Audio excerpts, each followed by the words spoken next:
Three, two, one.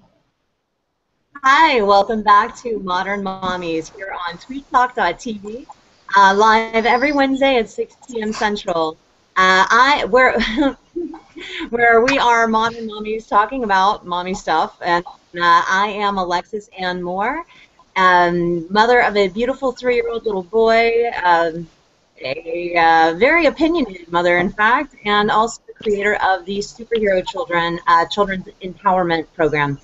And I've got my lovely co-host Jennifer Perry, who is a mother of 3 gorgeous kids, and also has been working in the public school system in Dallas for 17 years, and is a school counselor. So she's got a lot of insight there. How's it going, Jennifer? Good. How are you? Doing well. Good to see you again. Good. And good to see you. And we've got Christopher Witecki, the Wizard of Soul Garden. Hi, Christopher. Hey He's there, our token how are you? dad. Token father Hi. here. Ask away if you need anything, ladies. And we also have 2 mommies and 1 almost mommy, brand new almost mommy any day now. We've got Christine Salazar with us, my dear friend. Hi, Christine. Hi. She is here to share her birthing story with us today, as well as Nadia Munoz. Hi, Nadia. And Hello. and we've also Michelle Rizio with us, and she's going to have her baby in, what, about a week? Yeah, it's About a week. coming really fast. Yay! Yeah. And they don't stop, like, you know, with moving really fast. No, So I'm walking all over the place. I suggest sleeping for a week, okay? So today we are discussing birthing stories, home births, hospital births, and birthing centers, discussing our personal stories there to help new mommies or soon-to-be mommies just know what the options are and know what's available. Know what really happens and what to expect, because those what to expect when you're expecting books are not really, they don't really know what they're talking about all the time, right? But before we get there, my lovely co-host Jennifer has some wild in the news stories to share. So Jennifer, what in the world is going on today? Well, I want to tell you, speaking of birthing stories, there was a mother in Ohio who is suing a sperm bank because they mixed up the sperm that she was supposed to get. And so she did all of the research. They picked a sperm donor who would match the partner, hoping that they would look alike. And when the mother was about 4 months pregnant, the sperm bank notified her and let her know that, oops, we made a mistake. We misread the number. And instead of giving you sperm for a blonde-haired, blue-eyed baby, we gave you sperm from an African-American donor. And so... And the mother insists that this really isn't about race as much, because they love their baby and they're grateful to have their baby. But it's more about the town that they live in is 98% white. And so it's one of those places in Ohio where, you know, they're not very accepting of different types of people and things like that. And so this white couple is trying to raise this biracial baby in this town where she's constantly looked down upon, and made to feel bad about herself because she doesn't really fit in. So the parents have... Oh, go ahead. Is the partner a man? No, that's the thing that kind of stood out to me about this story. The partner happens to be a woman. And so we have... Yeah, it was kind of like an oxymoron in itself, because you have this couple who's different and you should be accepting of that. But then they're going to court over the baby being biracial. Now, Shock. Your Honor, everyone knows there's bull-dyke lesbians everywhere, but black people... can't have those. Oh my God, now we don't fit in. Yeah. Crazy. That's really what happens when you mess with science. Well, I mean, I can understand if they've already got a small town having a hard time accepting, and then to like go full out extreme. I would say though that I'd just move. But besides, this baby is like a miracle because he was never going to be born if it wasn't for them, you know? Not mix up. Exactly. Exactly. And some of those moms that are really have a problem with the story, that's what they're saying. That really you're kind of saying that your child was an accident or a mistake by suing the sperm bank. Well, but you have to hold them accountable, though. Yeah, that's what a pretty large mistake. It is. It's a big mistake. Absolutely. I totally agree. I'm sure it was expensive too, that sperm. Yeah, I mean, you're spending like quite a couple $1,000s in those situations, especially if it's like in vitro. Sometimes that can run like $50,000, and that's like that's a lot to put down, and then like have an unexpected situation occur when you are 4 months involved.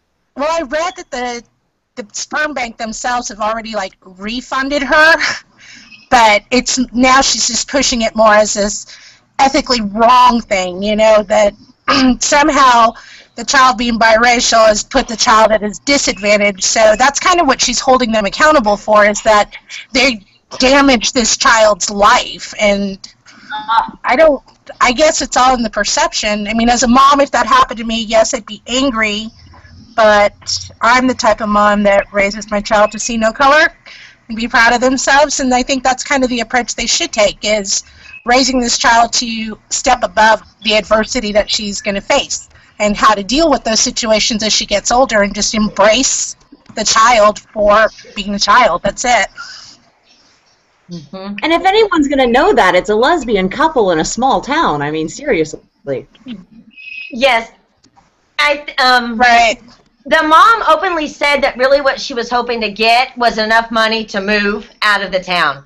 Because this sounds like a message from baby. I want out of this town. yeah, she wanted to get away, and she was taking the precedence of her baby was being damaged because they were around these small-minded people. Oh my goodness. I mean, I think it's okay to want to expect a certain, baby. When you're pregnant, you visualize what your baby's going to look like, and if you, have a baby that's completely different, I can see why that would be pretty shocking. Yeah. And I would feel I personally have like a preference to date, and would want to know what I'm going to expect. Yes. When the mom brought that up. Sorry, go ahead. The mom actually brought that up. She said that some of the problems that they were facing is they didn't even know how to fix the baby's hair. And so they were having to go and learn a lot of things because they had never, the way they were raised and what was their environment, they weren't really expecting a biracial baby. So they didn't even really know how to take care of a biracial baby appropriately, like fixing her hair and things like that. And all the cultural stuff. Yeah, those big cultural differences. Your body, I mean, like dating men and who you're attracted to. You're attracted to people for certain genetic traits. I do get that. I mean, and it's an animal instinct thing. Right. Well. And they say they love their baby. Yeah. Well, it's still their baby. And I mean, honestly, all looks aside, I had no idea who my kid was going to be until he was here. And he is his own thing, nothing to do with me. He might look like me, but that's it. We got those 4D scans for my pregnancy, and I almost felt like that was a little invasive of them to show me so much. I was like, oh, that's my kid's face. Because it's like, I don't know what this is going to look like. I have no idea. All right. Well, that brings us to birthing stories. And I guess I'm going to start since I posted mine on the blog. Mine is out there. But being that I was born at home myself, I said earlier I was born on tiger striped sheets. I was weighed on a produce scale, so it wasn't outside of my realm to imagine being born at home. But I had my son at home unassisted, just myself, because I'm a scientist, because I am a healer, because I'm a philosopher, because I teach what I teach to children. I just am very authentic about wanting to know what the human experience really is. And I'm not condoning doing it. I'm just saying I did it so I can tell you some really cool stuff about being a woman. And the most amazing thing is that fear, I found that once I was able to breathe through my fear and not let fear affect me, I had the most amazing birth. Had a kiddie pool with sharks on it in the living room, salt water, a very long water hose to stretch from the bathroom, where we had this special filter to have special filtered water. And I had all these plans too. Like, those women were saying that they had ideas and plans. Like, the plans are out the door once you start going into labor. You don't remember anything. I had like a special music playlist and meditations I was going to do. Oh, no, no, no. I was really glad I thought to have chilled grapes and water. And I was in a kiddie pool with chilled grapes and water and meditation music, and I just swayed side to side and breathed through it and had my son in 45 minutes in the kiddie pool. So that's cool. While I baked a quiche, which was in the oven longer than he was, being born.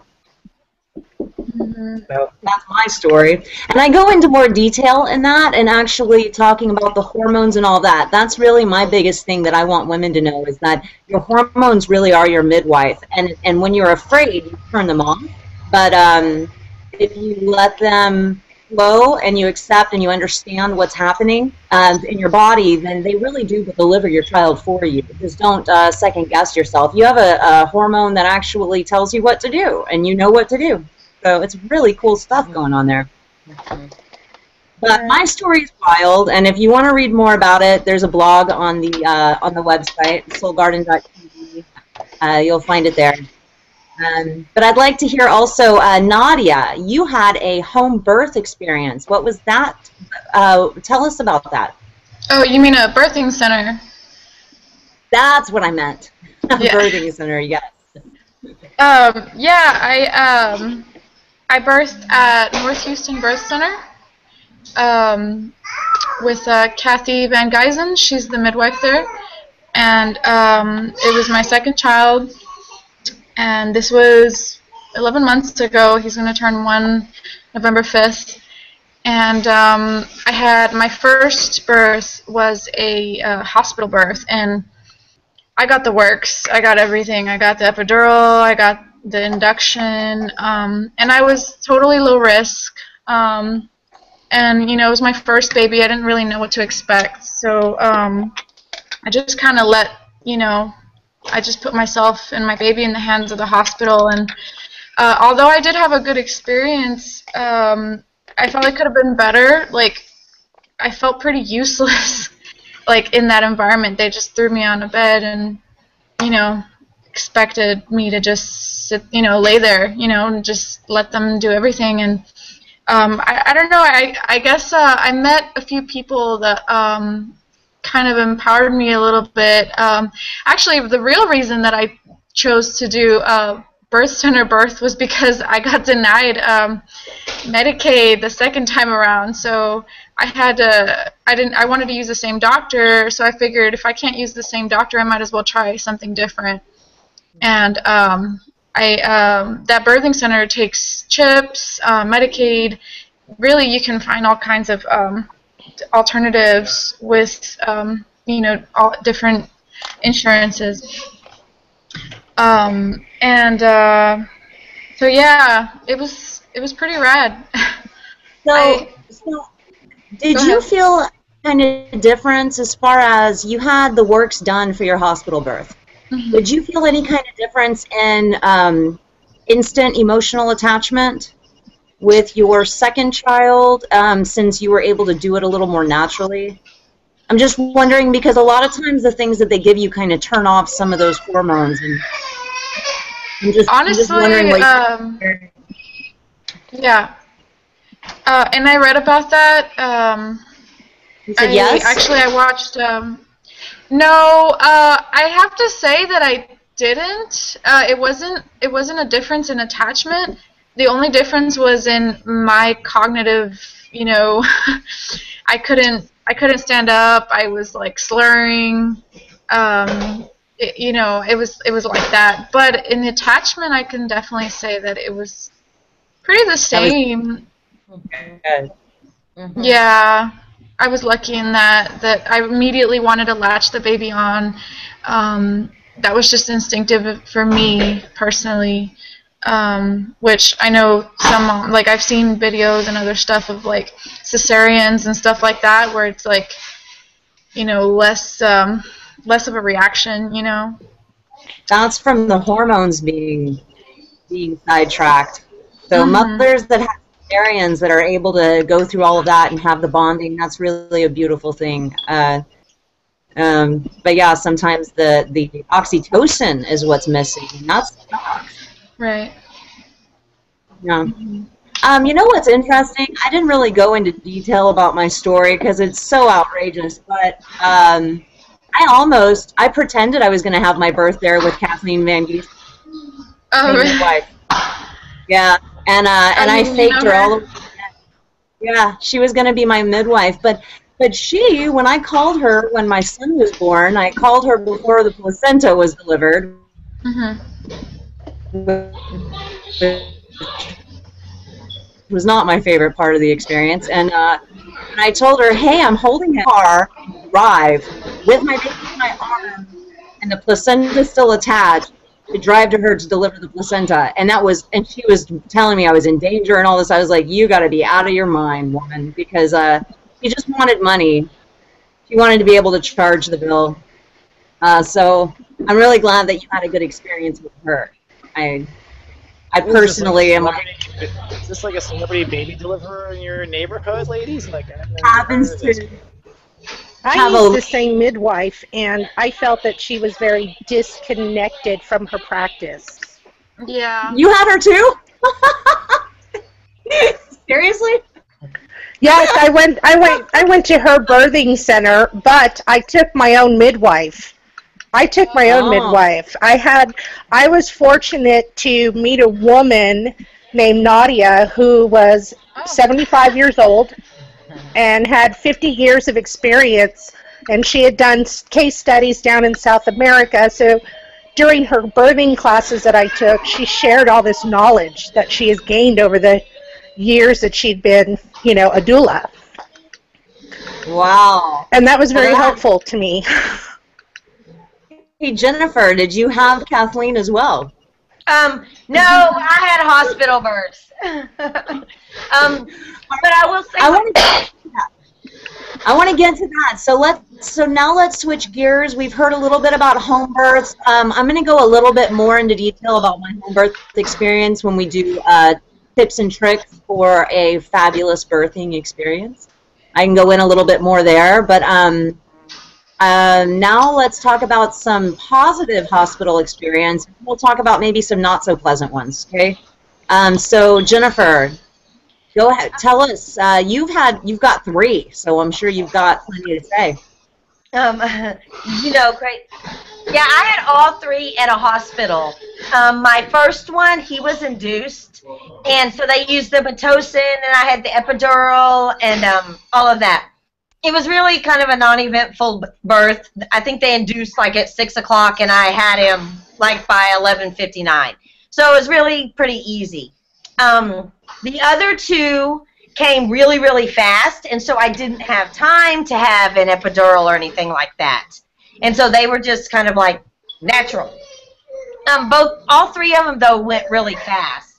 But what I'll say is, as far as the attachment, like you were asking, I didn't see a difference either between having the epidural and being induced comparison to just having the baby natural. The attachment was still the same for me, too. That's really cool for me to hear, personally, because I'm very gung-ho about the hormones, and I know that a lot of those medications kind of deter them. So it's really neat to hear that you had such easy experience and that the attachment wasn't an issue. That's really good news to me personally.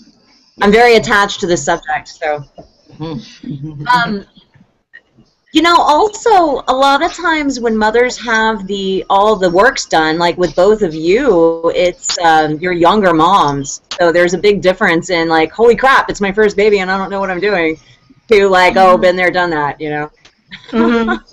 Yes, because the first time, I was like, Mom, I have to go to the bathroom. And she was like, no, you don't have to go to the bathroom. You're having the baby. By the second and third time, you know, oh, that's that feeling, and woo, I'm having a baby. And so, yeah, a lot of it comes with experience.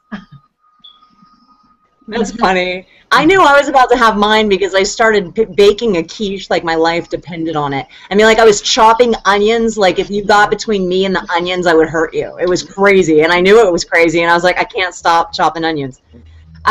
Christine, we're gonna have to move on, but I want to hear Christine now. She had two totally different experiences with the hospital birth. We don't have much time left to talk about this, but I really want to hear what you have to say. So, okay. What Well, I'll give you a quick rundown. When I had my first child, who at 19 years old, and I think the difficult thing for me is that I went through the whole hospital birth, but I was very young, so I felt, when I look back on it, I wasn't very supported through the hospital staff. I felt, you know, a little difference.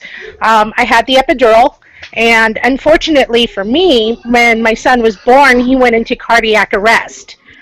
And then I suffered from really high fever. So me and my child were not put together. I mean, I literally had him, and they took him away. And I didn't see him for 2 days. Oh, and my then God. they brought him back to me, and I was trying to, you know, breastfeed, and the hospital staff wasn't very supportive. So they one of the nurses I recall telling me, you're just not a good candidate for breastfeeding, so you should go to, you know, formula, and that's what I did. And so my son grew up very traditional, very Western medicine, you know, all the immunizations, and we just had some difficulties with him. And then I got into, as I got older, when I had, you know, got pregnant with Zen, my now 5-year-old daughter, I was in the natural health field. And so I started understanding things differently and understanding the dangers of using epidurals and the kind of the effects they have. And, you know, that whole myth that you're not a good candidate couldn't be more false. You know, everyone's a candidate. That's a mother and child bond. But with my... I'm sorry? Are you a woman? You're a candidate. Yeah, right. And so, you know, my son has suffered a lot of medical issues since then, and, you know, I've always had this inclination that it started at the birth, and all these problems he's had to the brain tumor, you know, which we still feel very strongly has to do with all the immunizations that I gave him, and, you know, so on and so forth. He's 22 now and doing great, but it did leave him blind in his left eye, you know, this last round of issues that we had. Now with Zen, I did everything very natural, and of course I was so blessed to have Nadia, my doula, and it was the most amazing experience with my daughter. I really easily went into a frame of mind when I went into labor, and I started creating my space of love, and my crystals were out, and I had her very quickly, and I did a lot of it by myself, because I was just in that, you know, don't touch me, you kind of go through that. But I did. I did the dance that Nadia had taught me, this swaying of the hips. And I had Zen very quickly, and she was beautiful, and she came out, and I was fortunate to not have the umbilical cord cut right away. We got to hold the umbilical cord till it stopped pulsing. And so important. And one of the things that was great is that my husband was my cheerleader. You know, Kathy, the midwife there, was racing in to do all this stuff, and he stopped her. And we slowed her down, and we did everything to the T. Once it stopped pulsing, we cut the umbilical cord. I went home by 5:30 that afternoon, and I can tell you that the next day I was ready to go to the store and go get the kind of goat milk that I needed. And I was walking around with a baby that wasn't even 24 hours old. And I had all the energy in the world. I had Zane in 45 minutes, and I drove. His dad drove to Kathleen to the birthing center. They checked him. I walked in holding my baby, and they were like, "You are crazy." I was like, "Am I supposed to be sick? I'm okay. I'm not sick." Check him out, just because I didn't want to get arrested. That's the only reason I went there. They checked him out. He was perfect. No medicine, no nothing, no vitamin K, no nothing. And then they told me I could stay the night if I wanted to, and I said, well, actually, I have a quiche in the oven, and they were like, you are fucking nuts, so excuse my French, but please leave now. So I just walked out, I went home, and I ate an entire quiche. Yeah. And went to bed. So guess what, women? This is what I want you to know, is you're not sick, and our bodies have been doing this since the beginning of mankind, and your body is completely perfectly designed for this. Food, just it's a natural thing. Like it's not that involved. You just do it. It's a natural thing. You're not sick. Okay. One of the things that is important is that, if you look at history and you just did the indigenous people of our past and even now, if you watch those birthing videos, you never, ever see them laying on their back on a bed with their legs propped. It's just, I had my daughter on my hands and knees. I just kind of climbed up, and I was like, this is the way it's going to happen. And it was totally, totally natural. So I think that this topic is very important, and it's just a shame that this type of information isn't shared more, especially with young moms. To support them better and for the betterment of the child. The breastfeeding, just everything that's associated with, natural birthing. And it's not encouraged, and it makes me sad. It really does, because unfortunately for me, like I said, I had my doula, Nadia, but not everyone gets to have a Nadia, with that kind of experience. Or someone to even just advocate for you. I think it should be shared more. Absolutely. We all got real opinionated about that. I just saw a post on. I am a member of a local extended breastfeeding group on Facebook, and I saw a post where this woman says that her 19-year-old sister in child psychology class with I think he was a 60-year-old man is teaching the child psychology class, announced to the class that women cannot produce milk after 6 months of breastfeeding, and she said, wait, that's not true, and he said that anything after that is foreplay. Oh, wow. What a jackass. I think that's fascinating, because adoptive mothers can totally produce breast milk. And he's teaching. Right. It's insane. So you know what? So extended breastfeeding. A lot of people don't know. No, I'm not. A lot of people don't know that it's a thing. I breastfed my son till he was 3 years old as a single mom, attachment parenting. He slept in the bed with me. I didn't sleep for 2 years, and it was really hard. But I also think every time he had a boo-boo, every time he couldn't sleep because he was sick, it was just the easiest thing to get him back to sleep, to give him unconditional love, and all of the things. And people were saying to me, you're going to create this child who's never going to let go of mommy, and you're not giving him his space. And then all of a sudden, one day, boom, it was done. He weaned himself. He potty trained himself. He found his own bed, all in like a couple of months, and it was over. So it doesn't create this weird attachment and all the things people say. It's what animals do. It's what tribal people do. It's what other countries do. Also, so now let's get into like our tips. So you mentioned, Christine, that you were on all fours. I was in a sea salt bathtub. My birth cost me less than $100. I had a kiddie pool from Walmart, a long water hose, salt for the swimming pool, and grapes. And that was it. I swayed back and forth naturally. My body just knew to do that, and he just flew right out. I think laying on your back, though, seems really to me.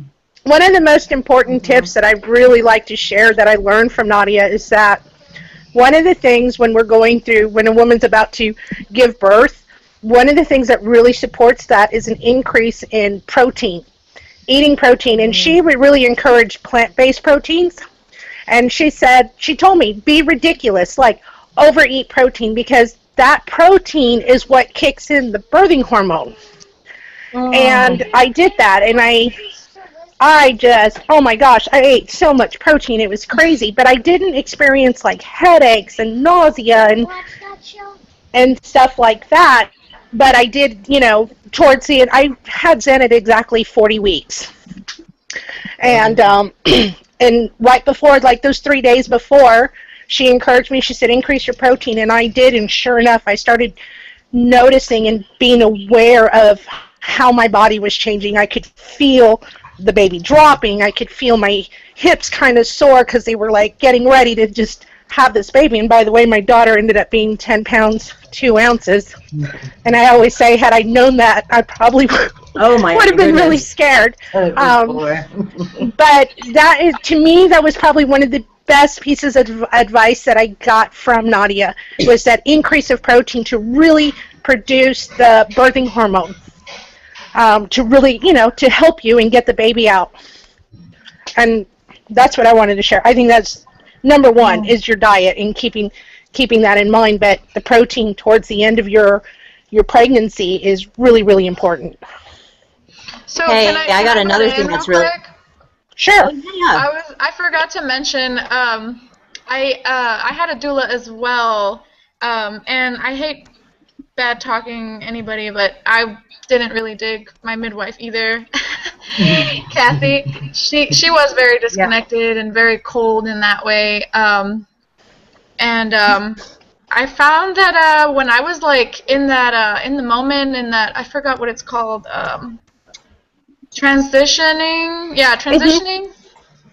I like couldn't even hear when she was talking. It was funny, but Rowan was really helpful. I was also on all fours. I was in the water. The thing that I liked is that she pretty much just kind of let me do my thing. She had a birth right before that, so she was pretty tired. But yeah, I also Rowan, Two Sisters is her name, my doula. She's very active also in the doula community, and she pretty much, like, she was even open to just me birthing at her house, but the reason we didn't go that route was because my husband was nervous about it, and I wanted him to be comfortable as well. So yeah, and the only thing that I could say that I really wish I had that the hospital provided me with was, well, first of all, I tore pretty badly the second time, but it was mostly because I had an epidural, a second-degree epidural the first time. So there was no, the scar tissue didn't really give any room to stretch. So it was going to happen. I knew it was going to happen. I was going to tear. So I tore pretty badly, and, I left 3 hours after giving birth. So I just went home, and I didn't really have much help. The only thing I would have wanted from the hospital was the nurse helping me and bringing me meals and all that. That was really nice the first time. And just not having to get up and let that wound heal. That was the worst. That was the worst part of the whole thing for me. Yeah. Like, the pain of giving birth felt more like the only way I can describe it, and what I was experiencing, the way that I did it, was it felt like the pain was in my soul. It felt like initiation into womanhood. It felt like this inner thing that I had to, get through to the other side for the most beautiful love of my life. The second I tore, though, that was not That was not anything like that. That was totally different. That was superficial. I was like, okay, look, I can go through like splitting my hips open, but this little tear, I can't do that again. Like I can't do that again. So that actually brings me to what I wanted to suggest for a very important, and what Michelle and I have already discussed in depth, is eat a lot of avocados, ladies, and coconut oil massages. Yes, that's Like, what I was going to say. Nadia had me do the coconut massages, and that really helped. Yeah, like, yeah, it was awesome. Coconut oil from head to toe. I didn't get one stretch mark. Woohoo! Good. Wow. I know, right? I know, bitch. But I didn't use it everywhere because I didn't know. Bitch is right. And I ripped, and it sucked. So that's first on my list. Also, fear. Okay, I want to say fear. Okay, so in nature, if you are afraid giving birth, it's because a mountain lion is chasing you, and that is not a good time to give birth. So the moment you feel fear, your hormones, you go into fight or flight, and it goes into your limbs and away from your uterus. So that's what, like when I think of a hospital, it's cold, it's bright, it's loud, it's all of this. And that to me kind of induces fear. Like it just seems like a fearful place, but I haven't done it, so I don't know. My biggest suggestion, is to practice breathing and really like get into yourself. Draw strong boundaries about who you will and won't let into the room, and I suggest not letting anyone in there except for maybe daddy, because those people will distract you and possibly put fear into you, and that is the one thing that will really hijack your birth. That to me is what happens in these 32-hour labors. You know, it's because there's no blood going to your uterus. You're ready to run. You know? Definitely. I agree with that. I had my family there, my mother-in-law, my doula, my son was there. But beforehand, I was really anal, so I had everyone sit down for this meeting, and it's like, okay, if you're going to be here, this is the rules, you know. And fortunately for me, they embraced what I was doing. So while they were there, they understood what I meant by I need to create a space of love for Zen to come into, so that her first feeling into this world is that of love. And I was so fortunate to have my son there, which is her big brother, and the bond between them is amazing. My son, at 21, he is quick to share his feelings about it, because I talked to him about it shortly before we got on the show today, and he said that it was witnessing the birth of his daughter and his sister, that he felt more connected to her. And that was interesting to me, you know, having this talk with my son. And I was like, did it freak you out? Did it gross? And he's like, no. He's like, I understood it. He goes, it was beautiful. And he goes, and she was just so calm, Mom. It wasn't like she was crying and upset. It was really nice. And so that was a nice conversation to hear. And understand. So if I ever have another child, I definitely would never go back into a hospital. I just won't. You know, that's one things that I saw was the biggest difference. People who had their births in hospitals, they really didn't have control of the situation. The hospital told them what they were going to do and what was going to happen with the baby. But if you have it, I guess, in your home, you have more control of that, and you get to decide. And so that's an important thing to consider. Yes. And making sure the people that are going to be there support you. They genuinely support you and respect that decision you make, because it's a huge decision. It's a huge, huge decision, and it's not something that should be taken lightly, because all those feelings, you know, that come in, that the child comes into, really can have that effect on them, how they attach and how they, you know, early on, the onset of early on insecurities and things like that. And that's just my personal belief as far as energy with children. So definitely be picky about who's going to be there. Make sure that they support you, because that is going to not only help the baby, but help you as well. I didn't trust in the moment how like anyone would react. I kept the whole thing. I called people after and said, guess what just happened? I got a I baby. celebrated it. I was like, this is what I'm doing, and I'm so proud of this. And, you know, I turned into super hippie mom, and just, I was celebrating it, you know, from, like, especially the last, you know, month of my pregnancy. It was, it was just a parade the whole way through. I have one more tip that I want to share, and Michelle, I think we talked about this, but definitely you're about to be there. You have a few days. Get online and research. I put a link on my blog of the 5 tips for a beautiful birth. Research the hormones that happen. Find a website that's not just small details, but like really find deep information on it. Because then when you feel them, you'll be able to go, oh, that's what that is, and then you feel safe, because those really are the midwives. Did you know you have a hormone that tells you what to do? Prolactin, the mothering hormone that causes the mother's milk to come in, it also makes you a wild animal that will like punch somebody that like tries to change the way you're doing it. You know, like Ryan tried to help me and I growled like a freaking animal because my intuition was in charge.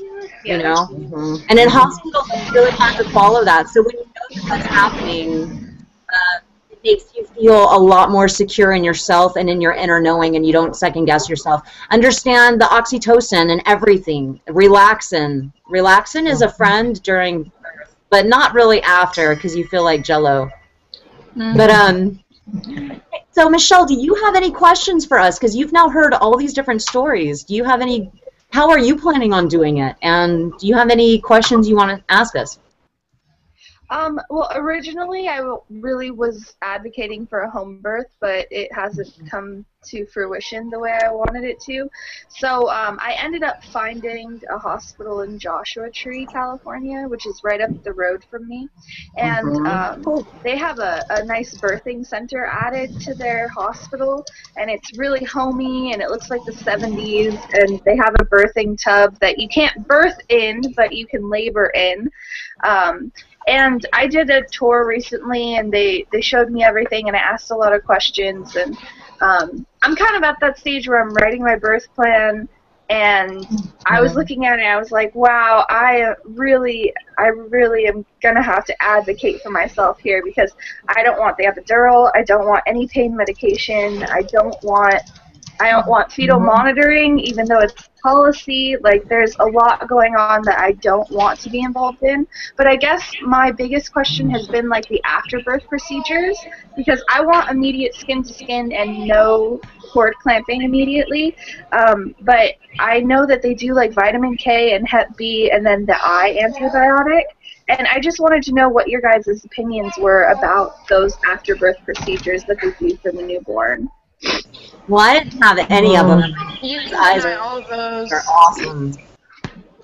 Yeah, you can deny all of those. What was that, Nadia? I was gonna say you can deny all of those if you want to. My first baby got everything. Like I said, it was standard procedure hospital birth. But my second, he didn't get any kind of shot or any kind of gook in his eyes or anything like that. And I got informed on that. Yeah, you can talk to the hospital or your doctor, whoever you're seeing beforehand, and have that written in your chart that you don't want those things. I didn't have Zen bathe. You know how they bathe the child? Yeah, I don't want that either. I want the that's really stay important. on my skin as long as possible. Right. Because of this, the longer, what I was taught through Nadia was that as long as you let it fall naturally, what it's doing, the body's naturally creating protection for the baby, like a natural skin protection. And I can tell you, after 5 years, my daughter has beautiful skin. She doesn't have rashes. She doesn't sunburn. She just has this like natural armor on her, and that was different. I think it was more different for the midwives when everyone was running. I was like, no, please don't bathe her, don't do this. And they were like, do you want to take her home dirty? And I'm like, she's not dirty. Just go ahead and let me have my baby, all scaly and skinny, I'll take her home. And it was the best thing I did, those decisions like that. And you have to be an advocate and say no to what you don't want. Mhm. Absolutely. Right.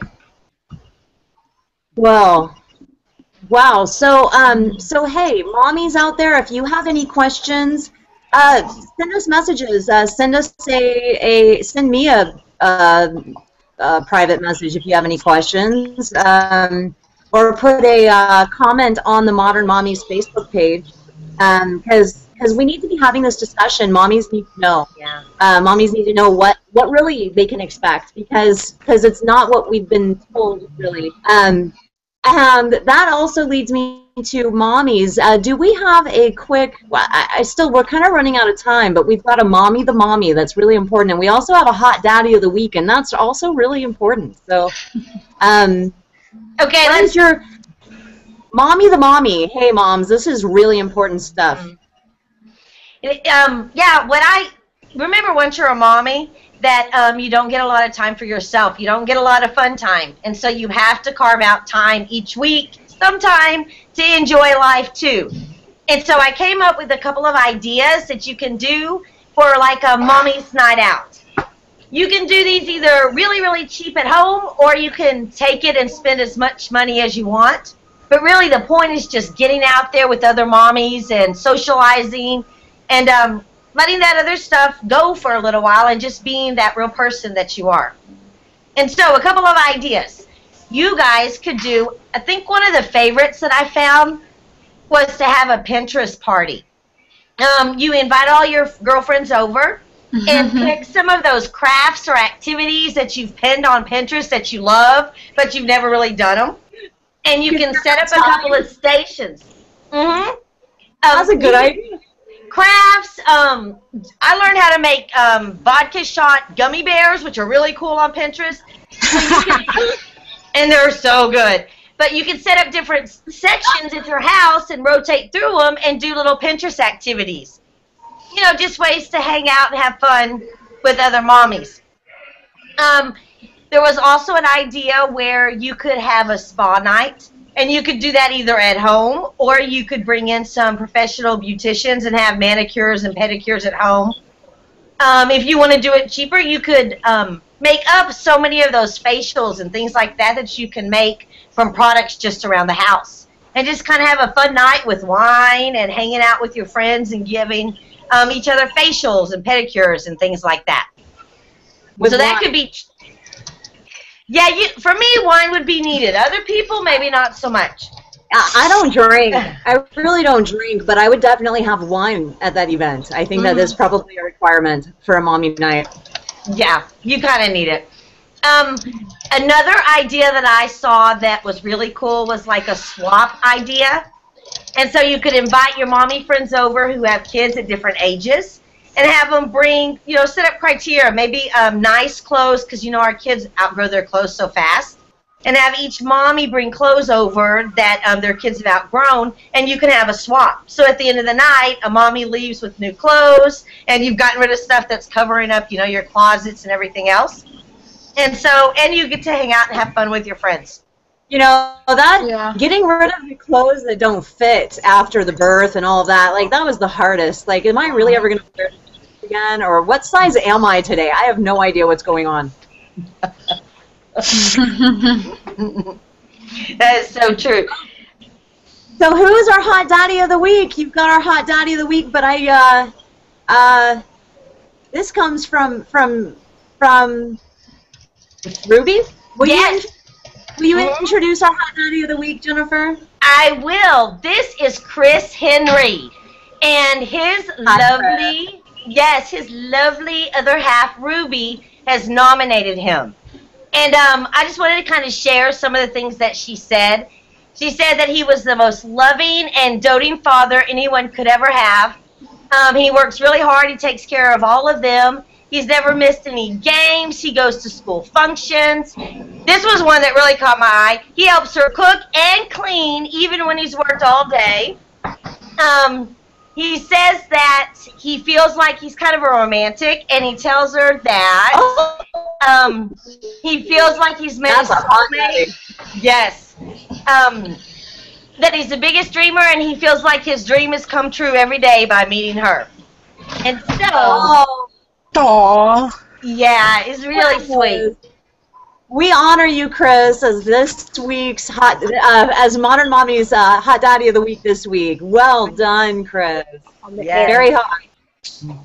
Being a great daddy is incredibly hot, so keep that up. Yes, and telling your wife how awesome she is also incredibly hot. So keep that up too. Being a great husband, being a great baby daddy, you know, that's damn hot. Yes. So, well, I think we have really filled up our time here, but you know, this was a really big subject, and I think I want to break it down into smaller things at another point and keep bringing it up because mommies need to know this stuff. I also want to put it out there. I've been talking to Christopher about I am going to be making myself available as a mommy mentor for either new mommies who want a little bit of help understanding what is going on and what to expect and how to stand up for themselves and all of those things. Misha, I actually was my last mommy that I got to spend some time on the phone with, and I really love doing it because I care so much because it's an important topic. So that's going to be coming up, and we are possibly going to be having a mommy hangout group coming up soon. So be looking for that because mommies need support. So new mommies also, you know, like got a 2-month-old and you're like, I don't know what's happening. Yeah, we need each other then. So we're going to be starting a mommy hangout really soon, a mommy support group. So it's been wonderful. I've had a really great time here. I wish we could go on longer because there's so much to cover. Michelle, congratulations. Let's go. I cannot wait to be able to call you a mommy instead of a soon-to-be. I am so excited for you. Christine left, but Christine, thank you so much for all of your information. That was really insightful stuff.